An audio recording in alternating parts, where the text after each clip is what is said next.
My first win was on the Clarksville City Council. I did the door-to-door knocking. I knocked on every door in my district twice, and I beat the incumbent 55 to 45%. In 2002, I was a partisan Libertarian candidate for county collector in Buchanan County. I ran a very active race, spent some money in newspaper and radio advertising, had 250 signs in yards, and I think that gave me enough name identification and gave me a good head start for the council race in 2006. Again, I believed in the door-to-door campaigning. I knocked on over 1,500 doors to get elected. I ran against an incumbent. I represent the south side of St. Joseph. My opponent was known as Southside Charlie. So I had an uphill battle, but I took the incumbent out 52 to 48%. But part of that too, it goes back to what Mark Rutherford was talking about earlier. I had got involved with the largest neighborhood organization in my part of town, attended every meeting, tried to get along with everybody, and they played an important part in the campaign. It got me known in the community. I did some volunteer work. Some people respect that sort of thing when you're running for office, if you've actually been out there doing things and being involved. And so I can't emphasize enough the door-to-door campaigning, because it doesn't make any difference if you don't get news media. If people know you personally and they like you, they'll support you.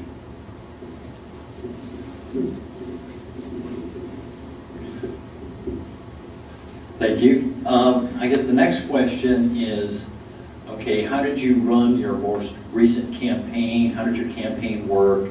You know, how many volunteers did you have? You know, what was the key to the actual campaign itself to victory? And I'm going to exclude Mike on this because we know he didn't do a darn thing. It was a hard-fought campaign.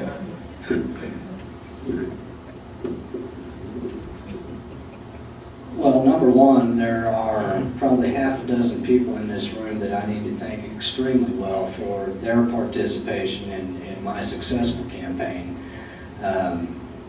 Especially Mr. Rogers back there, our Greene County chairman. He really stepped up. You know, there were signs all over Springfield that Keith had placed, and other people did too. But I want to highlight Keith because, number one, it embarrasses him, so I want to make sure he do this.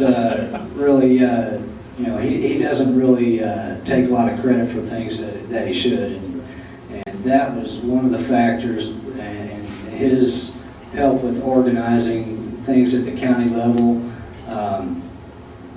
wouldn't have been possible without that.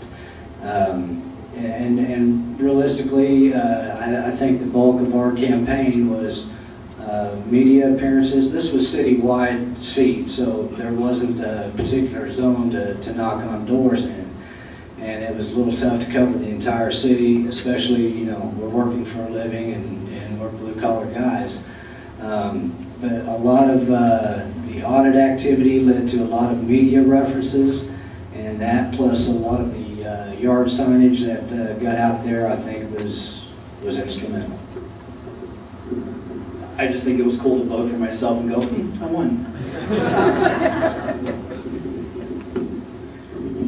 Well, we used to have a very strong Libertarian County Committee in Buchanan County. Unfortunately, it kind of shrunk, and so when I ran for City Council, I was pretty much on my own. My campaign chair was a conservative Republican, and just a week before the election, a Democrat that had run 2 years previously endorsed me and helped me out. So I appreciate that, but I think mostly it was just the door-to-door knocking, the fact that I had 400 signs up when I ran for City Council. I think those type of things, you know, establish credibility and help me get the votes.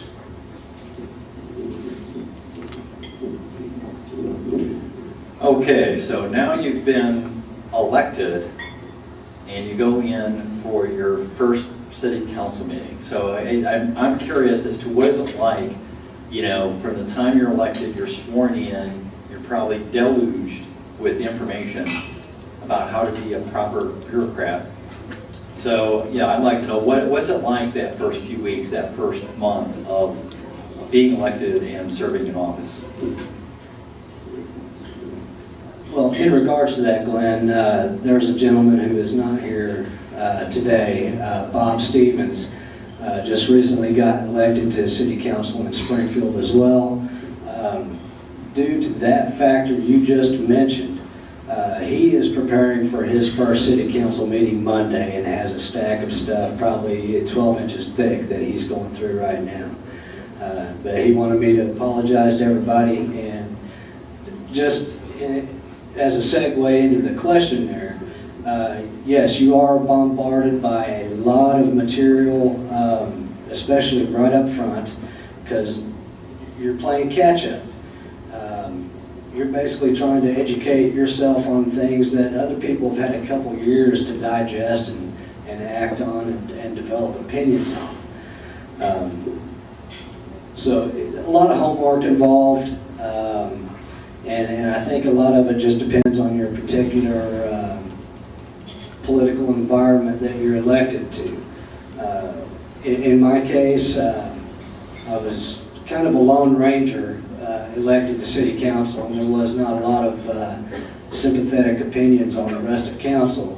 So that has one type of effect.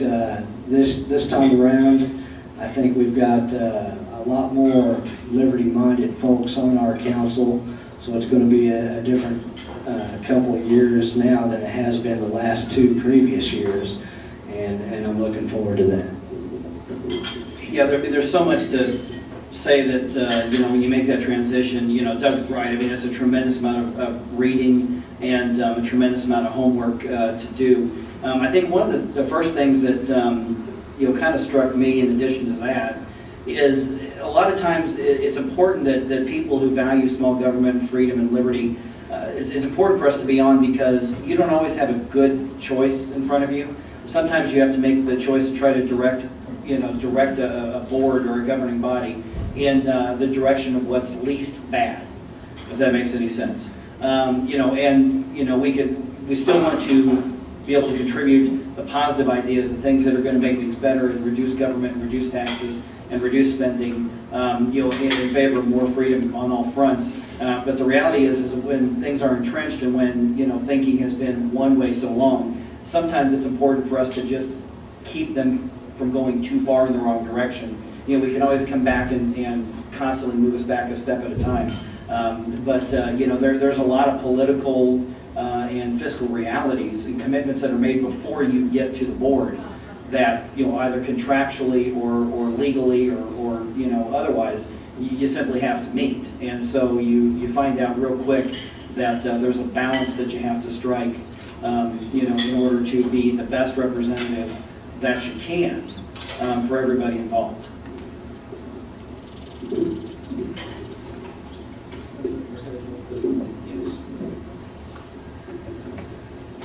When I got elected, I guess I was kind of lucky because the voters threw 7 out of 9 people off the council in that election. So most of us were, including the mayor. Our city clerk had some training sessions for us and helped bring us up to date as far as what our responsibilities were and what our limitations were. And most of us also attended the Missouri Municipal League's training sessions that we had here in Jefferson City. That's kind of a privilege that some of the larger cities in the state get to do. The smaller cities, in the Bay, I don't like Grandview. Yeah. Grandview does better. That's one thing I'm thankful for, is that St. Joseph fits the bill for us to come to these sort of training sessions so we can learn the ropes.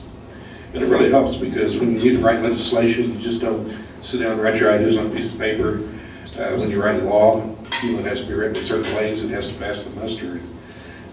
It's really quite a challenge, but it's really not quite as overwhelming as you think. Anybody can do it. You just have to be able to read and apply yourself. And I can't overemphasize how much reading is involved. I got the city budget for St. Joe just yesterday. It's that thick. And the city manager says, try to have that read a little bit by Monday. I said, okay.